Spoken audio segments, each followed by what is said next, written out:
الحمد لله نحمده ونستعينه ونستغفره ونؤمن به ونتوكل عليه ونعوذ بالله من شرور أنفسنا ومن سيئات أعمالنا من يهده الله فلا مضل له ومن يضلل فلا هادي له ونشهد أن لا إله إلا الله وحده لا شريك له وأشهد أن محمدا عبده ورسوله وصلى الله تعالى على خير خلقه محمد وآله وأصحابه وسلم تسليما كثيرا كثيرا.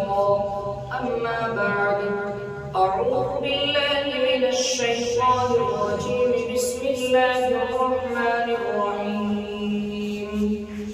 لو أنزلنا هذا القرآن على جبل لرأيته خاشعا متصدعا من خشية الله وتلك الأمثال نضربها للناس لعلهم يتفكرون. صدق الله العظيم. میرے عزیز بھائیوں، اللہ تبارک و تعالیٰ کا احسان اور کرم ہے کہ اللہ رب العزت نے ہم سب کو اپنے پاک گھر کے اندر جمع ہو کر کے ایک اہم فریضے کی ادائیگی کے لیے ہمیں یہاں جمع ہونے کی توفیق نصیب فرمائے.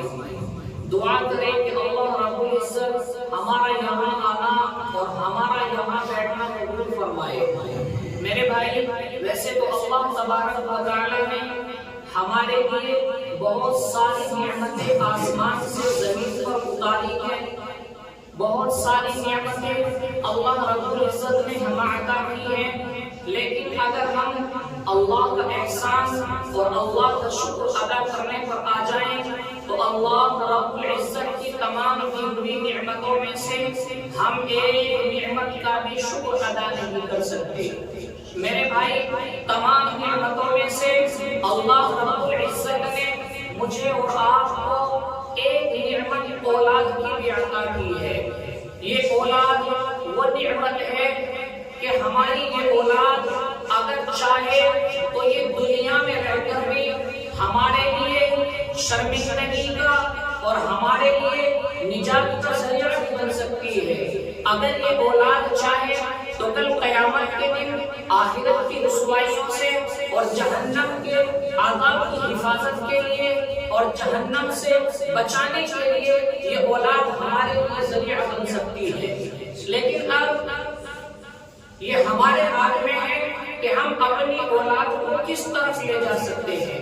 میرے بھائی، یہاں تک آیا ہے، علماء فرماتے ہیں کہ اولاد وہ تحفہ ہے، اولاد وہ چیز ہے کہ اگر کسی کی اولاد پیدا ہونے کے بعد جب وہ بولنا شروع کرے، اگر وہ بولتے ہی سب سے پہلے صرف اللہ کا نام لے دے تو روایتوں میں آتا ہے، اللہ تعالیٰ فرماتا ہے کہ جس کی اولاد اگر سب سے پہلے پیدا ہونے کے بعد اپنی زبان سے صرف اللہ کا نام لے، اللہ اس لفظ اللہ کے ذریعے سے جو اس کی اولاد نے پیدا ہوتے ہی بولنے کو سب سے پہلے اللہ کہا ہے، اللہ اس کے ماں باپ کی مغفرت فرما دیتے ہیں، اس کے ماں باپ کی مغفرت کے فیصلے فرما دیتے ہیں.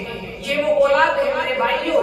اگر کسی کی اولاد حافظ بن جائے، کسی کی اولاد عالم بن جائے، میرے بھائی مختصر سی ایک بات بتاتا چلوں. حضرت امام احمد ابن حنبل فرماتے ہیں کہ ایک مرتبہ میں سویا ہوا تھا، میں نے خواب میں دیکھا کہ میں چل رہا ہوں، میں چلتے چلتے ایک قبرستان میں پہنچا. قبرستان میں جا کر میں نے یہ منظر دیکھا کہ قبرستان میں جا کر میں کیا دیکھتا ہوں کہ سارے مردے قبر کے باہر ہیں. میں نے مردے سے معلوم کیا کہ اے قبر کے مردوں، کیا آج قیامت آ گئی؟ کیا آج سور پھوٹ گیا؟ کیا آج سارے کے سارے مردے آپ قبروں کے اندر سے باہر کیوں نکلے ہوئے ہیں؟ ان تمام مردوں نے فرمایا کہ اے امام احمد ابن حنبل، آج قیامت نہیں آئی، آج نفسی کا عالم نہیں ہوا، آج سور نہیں پھوٹا، بلکہ ذریعہ یہ ہے کہ اب سے سے کئی روز پہلے اللہ کا کوئی ایک نیک بندہ، اللہ کا ایک حافظ باعمل، اللہ کا ایک عالم اس قبرستان سے گزرا تھا. اس نے پورا قرآن نہیں، پورا یا آدھا قرآن نہیں، بلکہ اس نے قرآن کریم میں صرف ایک چھوٹی سی سورت جسے میں اور آپ سورہ اخلاص کے نام سے جانتے ہیں، قل هو اللہ احد اللہ الصمد لم یلد ولم یولد ولم یکن له کفوا احد. اے امام احمد بن حنبل، اس نے صرف سورہ اخلاص کی تلاوت کی ہے. آج قبرستان کا حال یہ ہے کہ تمام کے تمام مردے قبر کے اندر سے نکلتے تھے، باہر جمع ہے اور اس سورہ اخلاص کے ثواب کو آپس میں تقسیم کر رہے ہیں. لیکن آج کئی روز ہو گئے صرف سورہ اخلاص کے پڑھنے کی وجہ سے، اس سورہ اخلاص کی برکت سے، اس سورہ اخلاص کے ثواب کو آج ہم کئی روز سے آپس میں تقسیم نہیں کر پائے. یہ تو صرف سورہ اخلاص کی بات ہے. اگر کسی کا بچہ حافظ قرآن بن جائے اور وہ کئی پارے پڑھنے والا بن جائے، بتائیے کہ کل قیامت کے دن ہماری اولاد ہمارے لیے بخشش کا ذریعہ بنے گی یا نہیں بنے گی؟ لیکن آج ہماری اولاد کہاں ہے؟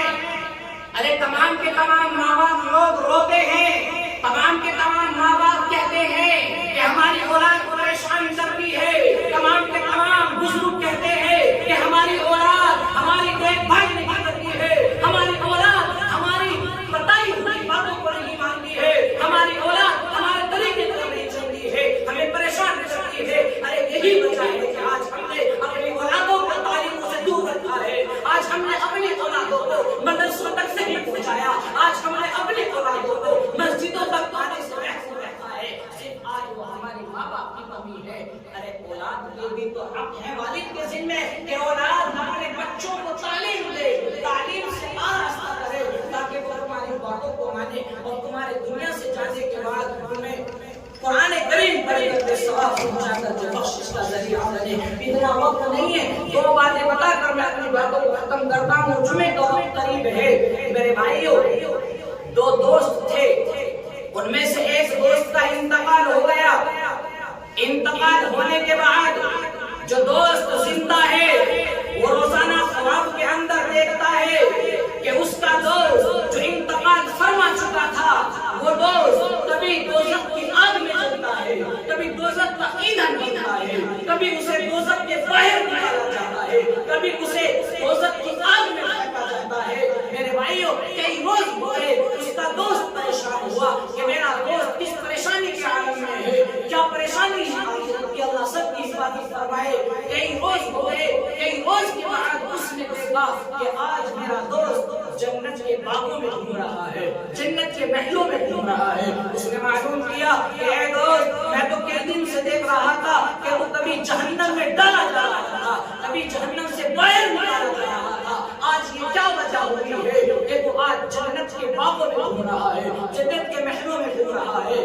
اس دوست نے فرمایا کہ اے دوست، جو مجھے جہنم سے باہر نکالا جا رہا تھا اور پھر مجھے جہنم میں ڈال کر کے آگ میں جلایا جا رہا تھا، وہ میرے گناہوں کی سزا مجھے مل رہی تھی.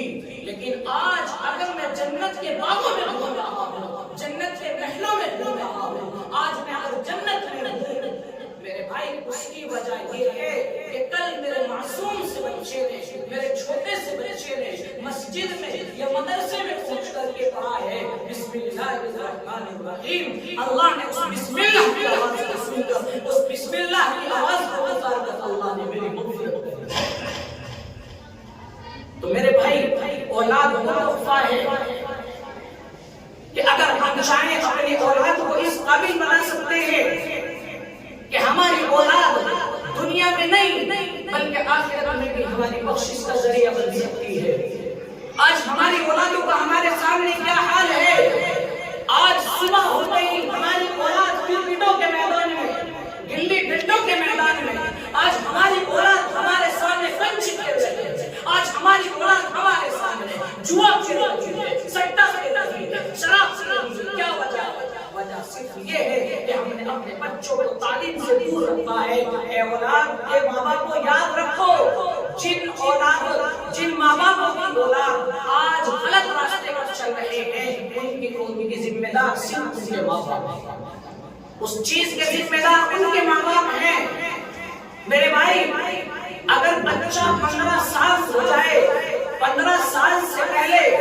بچہ اگر کوئی بھی گناہ کرے تو اس کا رجسٹر بند رہتا ہے، نہیں کھلتا۔ علماء یہ فرماتے ہیں کہ جب بچے 15 سال کے بعد گناہ کرتے ہیں تب بچے کے گناہ اور بچے کی بدعمالیاں لکھنا شروع ہوتی ہے۔ لیکن ہم یہ سمجھتے ہیں کہ ہمارے چھوٹے معصوم بچے جب مدرسوں میں جاتے ہیں بالغ ہونے سے پہلے جا کر کے اللہ کا نام لیتے ہیں، بسم اللہ پڑھتے ہیں، قرآن پڑھتے ہیں، تو یہ ساری نیکیاں کہاں جاتی ہیں جب چھوٹے بچے کا رجسٹر 15 سال سے پہلے نہیں کھلتا۔ میں بھائی بتانا چاہتا ہوں کہ ان معصوم بچوں کا جو نیک اعمال ہوتا ہے تو ان کے والدین کے نام اعمال میں پہنچتا ہے جو کل قیامت کے دن میرے اور آپ کے کام آئے گا۔